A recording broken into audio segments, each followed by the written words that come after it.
शिवालिक पहाड़ियों में रह रहे वन गुजरों के सामने आ रही विभिन्न समस्याओं को लेकर सहारनपुर बेहट विधायक उमर अली खां पहुंचे वन अधिकारी कार्यालय। वन गुजरों के सामने आ रही समस्याओं को लेकर अधिकारी से की वार्ता। बिजली, पानी और रहने की वन गुजरों को हो रही है समस्याएं। आए दिन वन गुजरों के साथ होता है बड़ा हादसा। उमर अली खां ने बताया कि इन दिनों पहाड़ियों में आर्मी की ओर से फायरिंग रेंज बनाकर नए जवानों को ट्रेनिंग दी जा रही है। ऐसे में पहाड़ों में रह रहे लोगों को अपनी जान का खतरा रहता है, इसीलिए वन गुजरों को पहाड़ों से मैदानी क्षेत्र में रहने की व्यवस्था की जाए ताकि उन्हें कोई दिक्कत ना हो सके। वहीं पर भाग्य वन अधिकारी सविता सेन ने बताया कि विधायक उमर अली खां ने वन गुजरों की समस्याओं को लेकर हमारे पास आए हैं। हमारे स्तर से जो भी मदद हो सकेगी वह करेंगे और जो सरकार के स्तर से मदद की जाएगी सरकार को भी अवगत कराया जाएगा। बेहट क्षेत्र के अंदर वन गुजर वहाँ पर काफ़ी रहते हैं और ये बेचारे आज भी उसी पुरानी दशा में है जब से अब से हज़ारों साल पहले हम लोग रहा करते थे। एक जंगल की ज़िंदगी गुजारा करते थे, ये आज भी उसी ज़िंदगी गुजारने में मजबूर हैं। इनके लिए आज हमारी डीएफओ शिवालिक से हमारी आज मीटिंग थी। सब गुजरों के सामने इनकी जो समस्या थी, काफ़ी तो वहाँ बिजली की समस्या है कि अब ये लोग अपनी नई बस्ती बसा रहे हैं।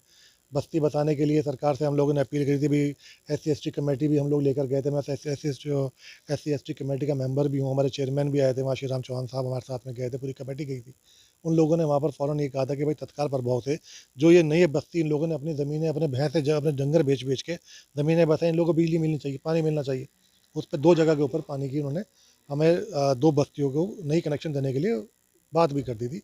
एक जगह हमें लाइट मिल गई, कालवाला जहानपुर में बिजली पहुंच गई, लेकिन बड़ागला के अंदर नहीं पहुंच रही थी। वजह क्या है कि भाई जंगलात वाले परमिशन नहीं दे रहे हैं। उस सिलसिले में मैडम से बात हुई है अभी हमारे DFO साहब से, तो उन्होंने उस पर भी उन्होंने कह दिया कि मैं पूरी तरह मदद करूँगी। उन्होंने हमें आश्वासन भी दिया है। दूसरा ये कि सबसे बड़ी समस्या चल रही है फायरिंग रेंज की। आर्मी हमारे यहाँ पर ट्रेनिंग करती है। हमें बड़ी खुशी की बात है कि भारत सरकार हमारी हमारी जो मिलिट्री है यहाँ पर ट्रेनिंग कर रही है हमारे इलाके के अंदर। अच्छी बात है, खुशी की बात है हमारे लिए। हम उन लोगों का इस्तकबाल करते हैं, उनको हम लोग हमारी बेस्ट विशन लोगों के साथ में है कि और अच्छा आर्मी हमारी तरक्की करे। लेकिन हमारा कहना यह है कि जंगल के अंदर जो लोग वहाँ पे रह रहे हैं, जिन जंगल में जाके वो ट्रेनिंग कर रहे हैं, कम से कम इन लोगों को तो स्पेशल चाहिए। उस जंगल पूरा जंगल दे दिया, 25,000 स्क्वायर हेक्टेयर का जंगल इन लोगों ने, सरकार ने जो है आर्मी को दिया है हमारे यहाँ पे। आर्मी ट्रेनिंग कर रही है, बहुत खुशी की बात है, करे। लेकिन वो जो 25,000 स्क्वायर मीटर के एरिया के अंदर जो वहाँ पे जंगल वन गुजर रह रहे हैं, ये लोग कहाँ जाएंगे? अभी पिछले दिनों जवान की मौत हुई, बेचारा अपने डेरे के अंदर खाना पका रहा था और वो फायरिंग रेंज का वहाँ पे कुछ जाके उसके पार्टिकल लगा, क्या हुआ, वो बेचारा मर गया। अब आगे फिर ट्रेनिंग चली रही है, अभी भी चल रही है। एक नई बीट फिर आ रही है, नई ट्रेनिंग के लिए फिर एक कंपनी आ रही है, वो भी ट्रेनिंग करेगी। तो इन लोगों को कहीं ना कहीं, इनको जब तक ट्रेनिंग चल रही है, इन लोगों को जगह देनी चाहिए। उस पर DFO साहब ने हमारे से वादा करा, आश्वासन भी दिया है कि जब तक ट्रेनिंग चल रही है 15 फरवरी तक इन लोगों के नीचे लोग अपना आके रह सकते हैं। 15 फरवरी के बाद जब ये ट्रेनिंग खत्म हो जाएगी, आर्मी चली जाएगी, ये लोग अपने डेरों वापस चले जाएंगे। ये भी उन लोगों ने हमें आश्वासन दिया। मकान को लेकर क्या व्यवस्था हुई है? पक्के मकान की जैसा आप बात नहीं, कर रहे हैं पक्का मकान कहाँ, ये जगह ही देते हैं पहले रहने के लिए। हमने तो ये कहा है, मैंने विधानसभा में 2-3 बार मैंने इस मामले को उठाया है, बड़े माननीय मुख्यमंत्री के सामने भी इस बात को रखी थी कि भाई जब जैसे कि उत्तराखंड, हिमाचल के अंदर इन लोगों को विस्थापित किया गया, इन लोगों को रिलोकेट किया गया, इन लोगों को ज़मीनें दी गई हैं। हिमाचल में तो शायद 14 बीघे दी है, 12 बीघे, 12.5 बीघे ज़मीन हिमाचल में दी है और 1.5 बीघा ज़मीन दी है इनको रहने के लिए और उनके पशुओं को रखने के लिए। आप वो दे दो, नहीं दे सकते। उत्तराखंड में दी है। उत्तराखंड पहले यूपी का हिस्सा था। 1986 के अंदर इन लोगों को रिलोकेट किया गया था, वन गुजरों को। पथरी जगह है वहाँ पर और एक जगह है वो गेंडी खाता, वहाँ पर इन लोगों को बसाया गया। सरकार ने वहाँ 10 बीघा ज़मीन दी है और 1.5 बीघा ज़मीन इनको पशुओं के लिए दी है। उसी स्तर के ऊपर हमारे यहाँ दे दो। ये लोग अपना, हम तो चाहते हैं कि मुख्य धारा जुड़े, इन लोगों को स्कूल मिले, इनके बच्चे पढ़ें। अब ये एक डेरा रह रहा है 15 किलोमीटर अंदर जंगल के अंदर, एक डेरा रह रहा है आपका 10 किलोमीटर अंदर। ये कैसे आप बच्चों को पढ़ाएंगे, कैसे वहाँ पे करेंगे, कैसे हॉस्पिटल में जाके अपने बच्चों, अपनी औरतों को जाके इलाज कराएंगे? ये सब समस्या है और इस समस्या के ऊपर भाई कोशिश की जा रही है। हमें आप लोगों की दुआएं चाहिए, आप लोगों का धन्यवाद।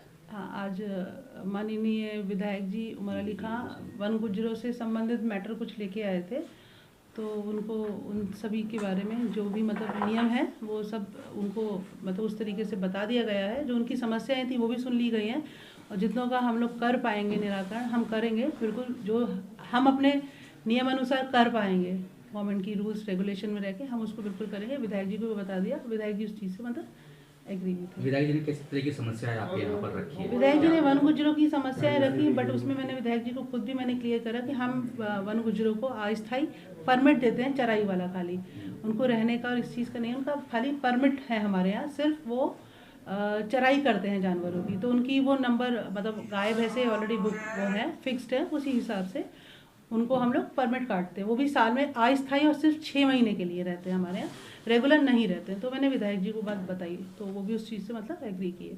बेसिकली वही बिजली और जल की मेरी समस्या थी, तो हमने उनको बता दिया कि कुछ चीज़ों में हम नहीं कर पाएंगे, क्योंकि कुछ चीज़ ऐसी होती हैं जो गाइडलाइंस हैं उनको फॉलो करना ही होता है। जैसे बिजली वाला मैटर था, तो जहाँ से केबल की लाइन जानी है बिजली की, तो बता दिया बिल्कुल, उसमें हम जो भी हम अपने स्तर से कर पाएंगे हम उसको शीघ्र करवाते उसको कर देंगे। ठीक है। जी, आपका नाम? मेरा नाम सर गुलाम नबी है। मैं बड़गला रेंज बादशाही बाग चपड़ी खोल के रहने वाला हूँ और थाना मिर्ज़ापुर बेट विधानसभा सीट के अंदर हम रहते हैं। आज उमर अली खां जो विधायक हैं वहाँ के, उनके साथ आप लोग आए हैं, क्या समस्या आपके सामने आई? हमारी समस्या सर ये है कि हम बहुत सालों से इन जंगलों में रह रहे हैं, बाप दादा से 100 साल का तो मानिए हमारे दादाजी का परमिट है बड़गला रेंज में ही रहते हुए, और उससे पहले भी 1897 से लगभग हमारे पास रिकॉर्ड है कि हम इस जंगल में रह रहे थे। इसका हमने टैक्स दिया, जंगल में जो सरकार की नीति थी वन विभाग की उसके हिसाब से हम लोग जंगलों में रहते आए। नंबर ये हुआ कि आज उसमें फायरिंग रेंज होती तो पहले से भी थी, लेकिन बहुत हल्का फायर होता था। आज की तारीख में बहुत बड़े बड़े फायर हो रहे हैं और फायरिंग चालू हो गई, और पहले बहुत कम एरिया था, आज 25,000 हेक्टर 33,000 हेक्टर कुल रकबा है, जिसमें से 25,000 हेक्टर आर्मी को दे दिया गया वन विभाग सरकार ने। और हम लोग जितने जंगल के अंदर है, हमारा कोई भी रहने की सुविधा उपलब्ध नहीं है। हमें आर्मी के फायर की कोई नाराज़गी नहीं है, डेथ भी हम लोगों की हो गई, हमारे परिवार भी चले गए, लेकिन हम इस चीज़ से भी वो नहीं है। हमें खुशी होती है कि यहाँ से आर्मी जीत के और ट्रेनिंग करके और बॉर्डर पे जाती है, लड़ाई लड़ती है।